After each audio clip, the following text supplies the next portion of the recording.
ఇక AP cabinet సమావేశం జరుగుతుంది. ఈ కేబినెట్ సమావేశంలో చంద్రబాబు నేతృత్వంలోని కూటమి సర్కార్ పలు కీలక నిర్ణయాలు తీసుకున్నది.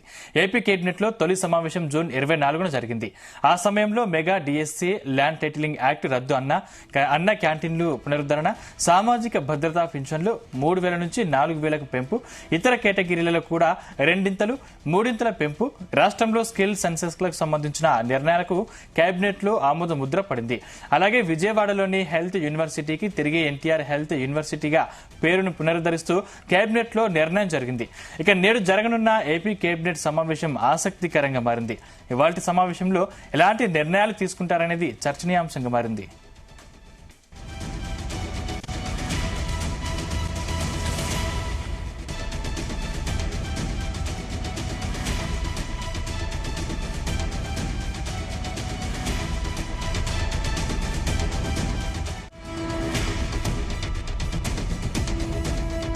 మరోవైపు పోలవరం ప్రాజెక్టును ఎలా గాడిన పెట్టాలన్న విషయమై ఏపీ ప్రభుత్వం సమాలోచనలు చేస్తోంది.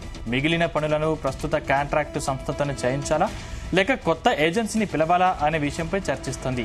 మరీ ముఖ్యంగా కొత్త డయాఫ్రమ్ వాల్ నిర్మాణ పనులను ఎవరికి అప్పగించాలన్న విషయమై కేంద్రం నుంచి స్పష్టత తీసుకోవాలని రాష్ట్ర ప్రభుత్వం ఆలోచిస్తోంది.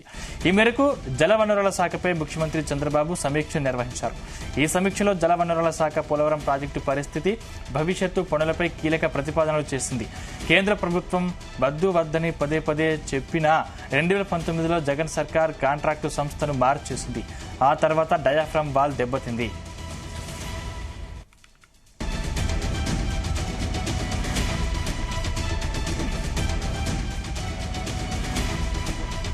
కేబినెట్ అనంతరం సచివాలయం నుంచి హెలికాప్టర్లో బయలుదేరి గుంటూరు, బాపట్ల జిల్లా వేటపాలెంకు వెళతారు.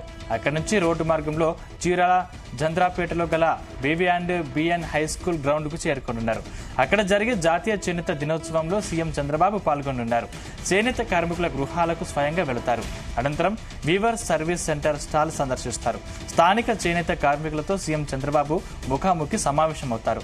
తరువాత వారిని ఉద్దేశించి మాట్లాడతారు. తిరిగి 6 గంటలకు హెలికాప్టర్లో ఉండవల్లికి చేరుకుంటారు.